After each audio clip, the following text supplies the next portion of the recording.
l'équipe Select City, j'espère que vous allez bien, moi ça va tranquille tout simplement puisqu'aujourd'hui on se retrouve pour votre série favorite. Eden Hazard, Eden Hazard, Eden Hazard. Alors ça n'a rien à voir l'équipe, mais je tenais quand même à vous en faire part. Voilà Théo Hernandez, le latéral gauche français du Deportivo Alavés, qui devait d'ailleurs rejoindre le Real Madrid dans les prochaines semaines, et ça va se faire puisqu'il a passé sa visite médicale chez les Madrilènes. Figurez-vous que tu te dis forcément défenseur gauche Real Madrid, forcément sélection en équipe de France. Malheureusement ça ne sera pas le cas, tout simplement car il a choisi l'Espagne comme sélection nationale. Est-ce une mauvaise chose pour nous? Pour moi quand même, puisque voilà, latéral gauche français, on en a quand même énormément besoin en équipe de France, et ça ne sera pas le cas. Et le karma a bien fait son taf, vous allez me dire pourquoi? Tout simplement car il y a de ça quelques jours, même quelques heures, une femme de 20 ans en Espagne a porté plainte pour agression sexuelle. Qui est le coupable? Vous l'avez compris, il s'agit de Théo Hernandez, donc il n'y a pas trop de rapport avec son choix de sélection nationale, mais le karma a bien fait son taf, on va pas se mentir. Je dirais qu'en mot c'est pitoyable. Bref, ce n'est pas le sujet de la vidéo l'équipe, aujourd'hui vous l'avez compris, on se retrouve pour une nouvelle vidéo de transfert. Et pas mal de nouveautés puisque 2 transferts ont été officialisés durant ces derniers jours. Et franchement la valeur de transfert est vraiment déjà assez énorme pour un début de mercato, et vous allez voir que c'est assez impressionnant. Donc on va voir tout ça dans cette vidéo, je vais pas en dire plus, et c'est parti. On est parti pour cet épisode de transfert les amis, avec Eden Hazard, un joueur qui fait souvent l'objet de rumeurs l'envoyant à Madrid ces dernières semaines. Figurez-vous que c'est encore le cas puisque Zidane a fait de lui une priorité durant le prochain mercato, et le Real Madrid serait même prêt à débourser près de 115 millions d'euros pour s'attacher les services du joueur belge. Une intention qui pourrait bel et bien se confirmer, tout simplement puisque Eden Hazard ces derniers jours avec sa sélection a réalisé une interview et a fait savoir aux médias qu'il ouvrait la porte au Real Madrid, et donc pourquoi pas un probable transfert durant le prochain mercato estival. Une confirmation donc une nouvelle fois du joueur belge qui n'a jamais caché son intérêt pour le Real Madrid, et c'est donc une bonne nouvelle pour Zidane qui avait vraiment envie de se le procurer. À l'heure actuelle rien n'est encore fait et il a encore 3 ans de contrat avec Chelsea, une équipe qui a terminé champion d'Angleterre cette saison, et avec un Eden Hazard qui était auteur de 16 buts et 5 passes décisives en 36 rencontres, de quoi selon moi pousser les dirigeants du club anglais à renouveler et rehausser son contrat actuel. Alors selon vous l'équipe, est-ce qu'il doit quitter Chelsea pour rejoindre le Real Madrid, ou au contraire continuer son aventure du côté de Chelsea? N'hésitez pas à me faire part de votre avis dans les commentaires. Ensuite on retrouve un joueur français, il s'agit du défenseur central du Real Madrid,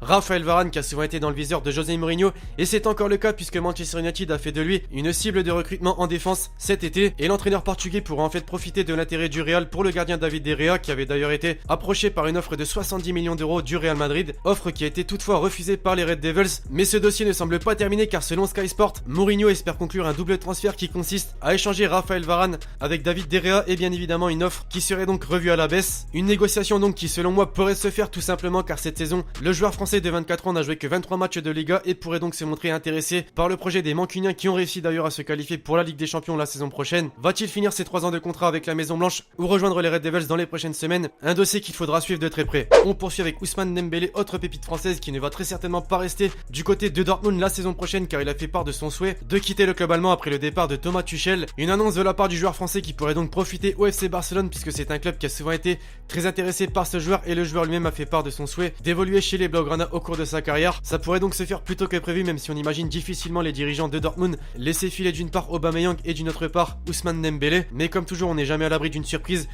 en période de mercato. Je profite de ce milieu de vidéo l'équipe pour vous demander le petit like sur la vidéo, ça prend 2 secondes et vous l'avez compris, ça m'aide énormément à faire avancer la chaîne YouTube, donc merci à ceux qui y pensent. On revient du côté de l'Angleterre avec Liverpool, qui pourrait bel et bien profiter de l'interdiction de recrutement de l'Atlético Madrid pour se procurer les services d'Alexandre Lacazette, le buteur lyonnais qui avait fait part de son souhait de quitter le club olympien dès le prochain mercato estival, et il avait comme club de cœur l'Atlético Madrid. Malheureusement ça ne va très certainement pas se faire car le TAS a bel et bien confirmé l'interdiction de recrutement du côté des Colchoneros, et tous les joueurs recrutés durant la prochaine période de mercato ne pourront évoluer qu'à partir de janvier 2018. Une décision forcément, vous l'avez compris, qui a chamboulé le dossier d'Alexandre Lacazette, qui a donné des envies à Klopp, l'entraîneur de Liverpool, de s'intéresser au buteur français pour notamment améliorer son secteur offensif avec la technique d'Alexandre Lacazette. Une option selon moi qui pourrait l'intéresser car Liverpool va évoluer en Champions League la saison prochaine, et c'est une chose selon moi qui pourrait bel et bien lui donner envie de rejoindre les Reds dans les prochaines semaines et en devenir un buteur phare dès la saison prochaine. Jusqu'ici rien d'officiel, mais un dossier à suivre bien évidemment. Avec Alexandre Lacazette, Liverpool nous a démontré qu'il voulait commencer fort dans ce mercato estival et ne compte pas s'arrêter là, puisqu'ils sont désormais à la charge pour un certain Mohamed Salah, joueur évoluant, je vous le rappelle, à l'AS Roma. Le club anglais a déjà fait une proposition pour ce joueur de 32 millions d'euros qui a été malheureusement repoussée par le club italien, mais Liverpool ne veut pas s'arrêter là et a reproposé une offre de 40 millions d'euros. À l'heure actuelle, pas de réponse, mais on imagine bel et bien que les négociations sont en place dans ce dossier et Mohamed Salah se rapproche de plus en plus de Liverpool. Un joueur, c'est vrai, qui a déjà déjà vu à quoi ressemblait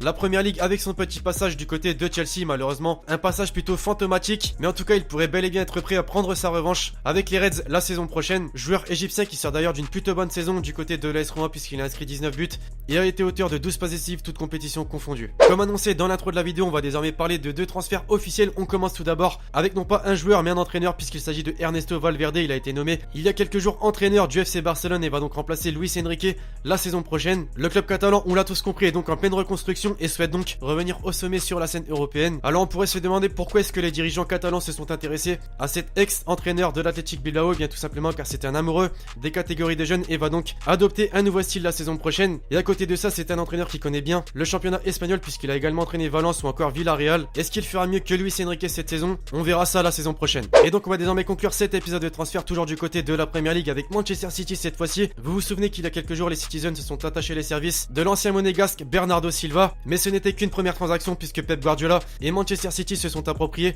le gardien du Benfica Lisbonne, Ederson, pour près de 40 millions d'euros. Il devient donc à l'heure actuelle le deuxième gardien le plus cher de l'histoire du football. À l'âge de 23 ans, ce gardien brésilien aura donc une certaine pression la saison prochaine et pour tout vous dire, je ne l'ai jamais vu jouer donc je ne sais pas ce qu'il voit réellement. Bien sûr, si Pep Guardiola a mis autant sur ce gardien, c'est qu'il en vaut la peine, mais il faudra bien évidemment confirmer la saison prochaine. Donc voilà l'équipe, cet épisode de transfert touche à sa fin, j'espère vraiment qu'il vous aura plu. Si c'est le cas, comme d'habitude, le petit like et le petit commentaire pour me dire ce que vous avez pensé des différents transferts dans la vidéo. Et donc écoutez, d'ici là, je vous dis à la prochaine pour une nouvelle vidéo, c'était Alex Thier. Ciao.